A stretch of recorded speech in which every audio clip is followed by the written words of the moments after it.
Hello, as you can probably see, I'm out in my camper van today and I'm local to where I live, and I've come out here because I want to just do some drawing and mark making for its own sake, really. And I've been thinking about this recently, actually, that with all the will in the world, as soon as I have become focused on working in series for my paintings, all of my work seems to be evolving around series. And the downside of that for me, or something that I've noticed, I should say, rather than downside, is that I'm not drawing as regularly just anything, whatever takes my fancy. And so I think that is an important part of my practice, just to be able to draw for its own sake, with no pressure, no end result, just to do it. And so I've come out here today in the van so that I can do just that. So in a minute, I'm going to turn the camera around and share with you what I'm up to. And I'm going to keep it really simple, without too many complicated, different materials, so that I can just get into it, really. And it's a beautiful day, but it's very blustery. So we'll see how we get on with the wind. I do have my mic with me, but it doesn't always work so well. So we will see how that goes.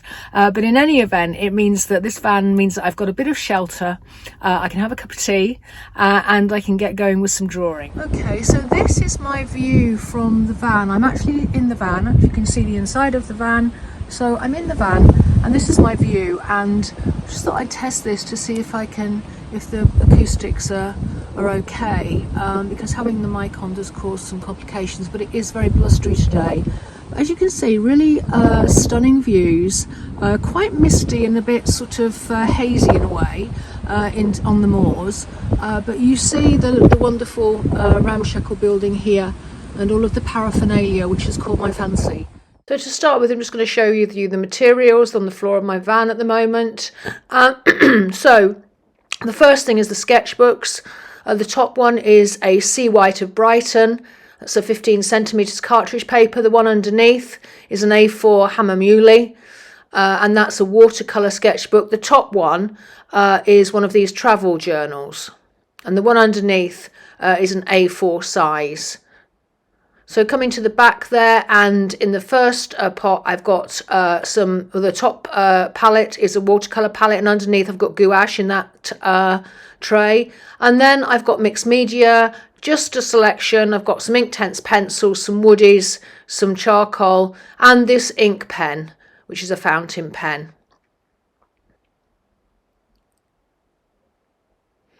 Then coming over, I've got a water pot and a spray water and some brushes, and obviously some tissue paper as well, and an ink in the pot. Not forgetting the important things, the kettle and my cup are ready for a cup of tea. And then over here, just wanted to show you, this is great in the van. I can twiddle the front seat around so that I can use it to sit and look out at the wonderful view.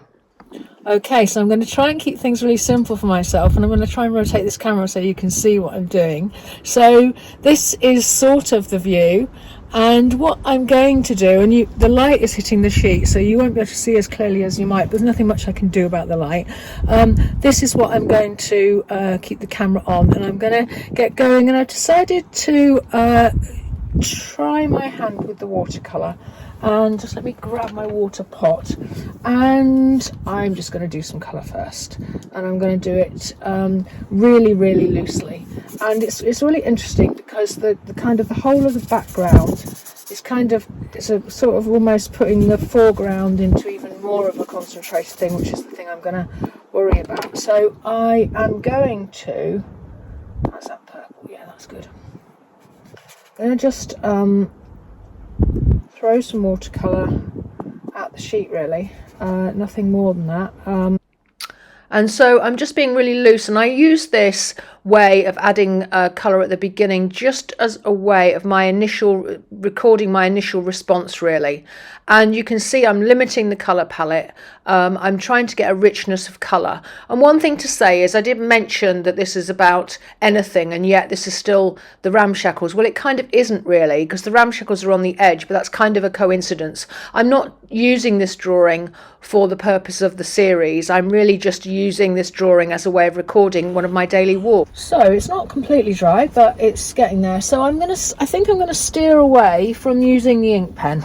That's because that's going to it's quite fine. It's going to get me into all sort of busy detail, and I want to keep it quite loose. So I'm probably going to stick with, it's going to start with compressed charcoal, and I might even throw some gouache on it, because all I'm trying to do is to connect with this place, really. And I think as much as the physical drawing itself, the whole act of drawing just gets us into a mindset that is kind of connects us with the place, which is what I'm trying to do. So I'm starting here with this compressed charcoal because I'm wanting to mark the sort of chunkiness of what I'm looking at, which is the edge of this battered building. And so my eye is just going to the things I'm interested in, and I'm making those marks. Just having a quick swig of my tea. I've had to go to a flask because it needs insulation because it's so cold out there. Now I'm using the Inktense pencil, and I'm doing my sort of usual contour drawing, really, just the things that are fascinating me, which are these sorts of grid wires, and they're different sizes. So that's what I'm sort of responding to there. And I'm coming up, I'm using another pencil. And now I'm looking for something to use with ink. And I decide to use the fountain pen, even though I said I wouldn't at the beginning. But I'm at the first instance, I'm using my non-dominant hand. Then I change to holding it at the end, so I've got little control. So I'm able to look at all of these tangles of wires and boxes and paraphernalia, all at different angles and in different ways, and rusty and on top of each other, and so on and so forth. And that's what I'm doing with the ink pen. I'm following those lines, I'm producing those marks, and I'm aware now that it's quite hard to look at and read. So I start to add some other detail, which is these darks. And the darks against the lights are things that draw the eye, so it helps you to navigate the drawing.